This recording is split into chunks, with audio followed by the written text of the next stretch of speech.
Hola a todos. En el vídeo de hoy quería hablaros sobre los cuidados de las begonias y en concreto hablar un pelín en detalle sobre los cuidados de la begonia amazoniana porque me habéis preguntado mucho en cómo la cuido y cómo he conseguido que esté así. La verdad es que no está muy grande, pero sí está bastante saludable. Entonces os quería contar cómo le cuido.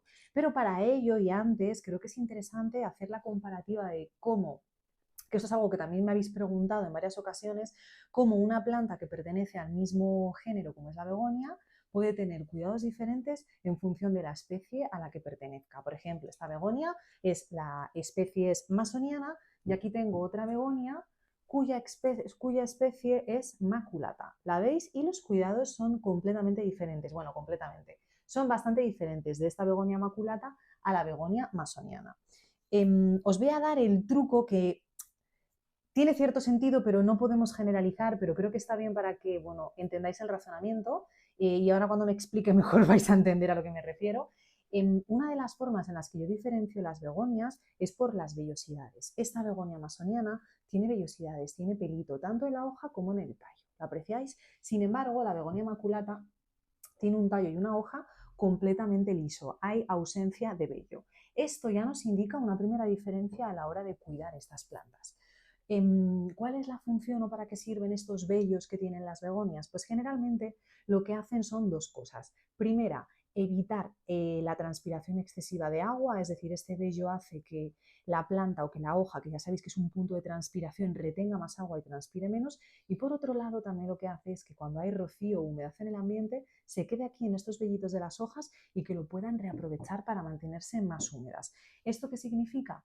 Que las begonias que tienen vellosidades generalmente van a necesitar menos agua que las begonias que no las tienen, porque son capaces de hacer una mejor gestión hídrica y pierden menos agua. Por tanto, la principal diferencia entre el cuidado de una begonia masoniana o con vellosidades versus una que no lo tiene es que van a necesitar menos riego. ¿Y por qué he empezado por aquí? Porque el riego es uno de los cuidados más importantes y os diría que es la principal causa de muerte de estas begonias. Las regamos de más. A mí todavía me sorprende el poco agua que necesita esta begonia.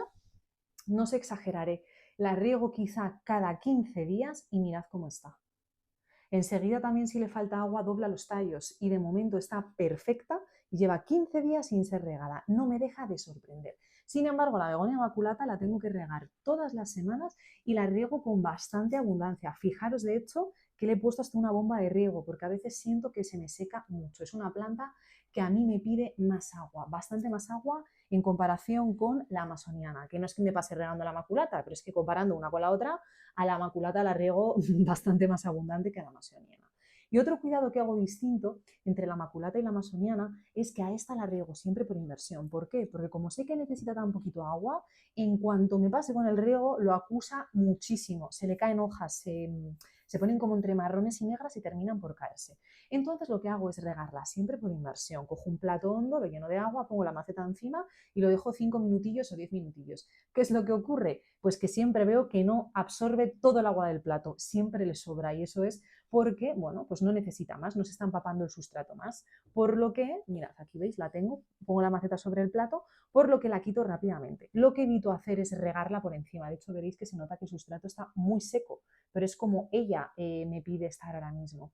No la suelo regar por arriba, ya sabéis que a mí me encanta regar con regadera para que drene bien el agua y todas las sales y minerales que se acumulan en exceso en la tierra, pero a esta no la riego con regadera porque a las plantas, que es también otra característica, que tienen vellosidades, cuando les da el agua sobre la hoja o sobre los tallos, son muy tendentes a pudrición y enseguida pueden pudrirse esas hojas. Por ese motivo me quedo más tranquila regándola por inmersión. Os diré que prácticamente es la única planta de toda mi colección que riego por inmersión, el resto son todas con regadera. Entonces, bueno, he querido empezar por aquí porque el cuidado principal que tiene la begonia amazoniana, sobre todo, es regar con mucha moderación. Mientras veáis los tallos bien, que están turgentes, que no se caen hacia debajo, o sea, que no se ponen lacios, yo os recomiendo que no reguéis. A Prox a la mía le estoy regando, lo que os digo, cada 15 días y por inmersión. Regar además por inmersión es bastante seguro porque como tú le pones el agua, ves que si no coge, rápidamente entiendes que no necesita agua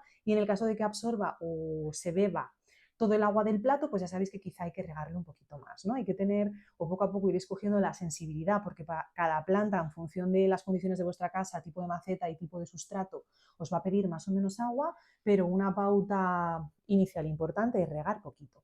Luego, en cuanto a la iluminación, yo la tengo debajo de las luces de cultivo y me parece importante darles bastante luz a las begonias. En muchas ocasiones leo o he escuchado recomendaciones de que es mejor tener a las begonias en sitios de sombra. De verdad, ¿eh? Aquí discrepo muchísimo con esta afirmación porque mis begonias maculatas, que además no las veis, pero las tengo por ahí detrás, se han puesto como unas bestias y han crecido muchísimo precisamente cuando las cambié de sitio y las coloqué en un lugar donde les daba muchísima iluminación. De hecho, esto es un esqueje de las begonias grandes que tengo que saqué, que se ha puesto enorme en muy poquito tiempo. Os subí un short que lo voy a linkar al vídeo para que lo veáis, donde os enseñaba los esquejes. Esta es una de los esquejes que saqué de mi planta madre y se ha puesto así de grande en cuestión de meses, 2-3 meses, no mucho más, y es por la iluminación, creo que es la clave. Es importante que las begonias reciban iluminación. Mi Inmaculata recibe hasta sol directo. Eso sí, si la has tenido siempre en sombra, no la lleves ahora al sol directo porque no está acostumbrada y puede llevarlo mal. En el caso de la amazoniana, recibe mucha luz, está debajo de las luces de cultivo, recibe 6 horas de luz, no es directa, no es con el efecto del sol directo, pero sí el equivalente a iluminación media. La amazoniana podéis dejarla que reciba sol directo siempre y cuando tengáis algún estor o persiana que tamice un poco. Yo en el caso de la maculata, directamente, sin nada tamizar, con ventana como la veis detrás, sin estor o sin cortina, y aguanta perfectamente. A mis maculatas ya estarán acostumbradas, les encanta el sol directo. En el caso de la amazoniana, si la tienes, recuerda darle mucha iluminación, no tiene por qué ser sol directo, si es sol directo utiliza algo para tamizarlo, pero sí mucha iluminación. Creo que lo va a hacer mejor en un sitio con una iluminación media alta a una iluminación baja. Eso estimula sobre todo el crecimiento de nuevos brotes. Y luego, en cuanto a plagas, yo tengo muchísima suerte. Mis begonias no son plantas que hayan tenido ningún tipo de plaga y jamás me han dado ningún problema. Lo único que les ha podido ocurrir es aparición de hongos, pero muy específico y muy puntual cuando me he pasado con el riego. Si en el caso de la amazoniana os pasáis con el riego, enseguida veréis que le van a salir manchas amarillas que van tornando a colores marrones o negros de forma salteada por la hoja, lo que eso significa que habéis regado de más, tendréis que tener más cuidado. Lo que podéis hacer es aplicar un producto antifúngico para detener la expansión de ese hongo y comenzar a regar menos y no habrá mayor problema. Y en cuanto al abonado y fertilización, le fertilizo como al resto de mis plantas cada vez que le riego. Si riego cada 15 días, cada 15 días. Si es cada 20, cada 20 días. Hago la aplicación o siempre añado fertilizante de rápida liberación junto al agua de riego en primavera y en otoño, y cuando llega la época de invierno utilizo abonos de lenta liberación, que bien pueden ser en formato bola, marita o abono humus de lombriz, lo que vosotros queráis. Básicamente materia orgánica que puede ir descomponiéndose poquito a poco para que la planta se alimente de ella. Y eso es todo lo que hago. El sustrato viene con el sustrato con el que la compré, que es un sustrato universal con perlita. Aquí, si queréis cambiar vuestra planta de sustrato, sí que os recomiendo que utilicéis uno muy drenante y que sea bastante fresco para que la planta pueda crecer bien y que no se le encharque el suelo, que puede ser uno de los motivos principales, como digo, para que la planta muera o no salga adelante.